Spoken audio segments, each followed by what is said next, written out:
বুঝে কাজ করে। আমি বলি আমাদের কাছে তাড়াতাড়ি নির্বাচনের কথা বলি কেন?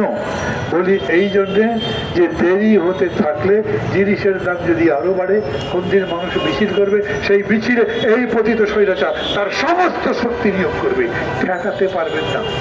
আপনাদের পুলিশ এখন পর্যন্ত ঠিক করতে পারেননি, প্রশাসন এখনো ঠিক করতে পারেননি। আপনারা পুলিশকে কেন, আপনারা কোনো জায়গাতে উল্লেখযোগ্য কোনো অবদানও দেখাতে পারেননি।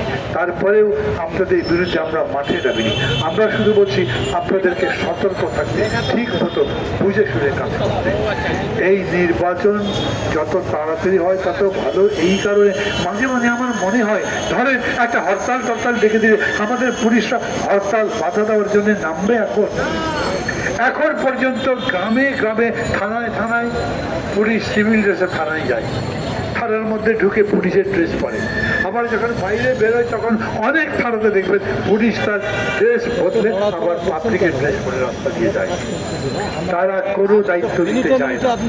এই পুলিশকে প্রোঅ্যাক্টিভ বাড়াতে পারেননি। এই প্রশাসনকে এখন পর্যন্ত নিজেদের নিয়ন্ত্রণে অথবা জনগণের পক্ষে দাঁড়াবে এরকম করতে পারেননি। তাই ভয় পাওয়া স্বাভাবিক।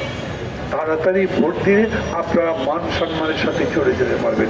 আর যদি এমন হয় সংকট বাড়তে থাকে, প্রশাসন সামলাতে না পারেন, আন্দোলন সামলাতে না পারেন, মানুষের বিক্ষোভের করে জবাব দিতে না পারেন, আজ পর্যন্ত সরকারের পক্ষ থেকে সরকারের একজন মুখপাত্র নয়, তাই যিনি পরিস্থিতির উপরে ব্যাখ্যা দেবেন।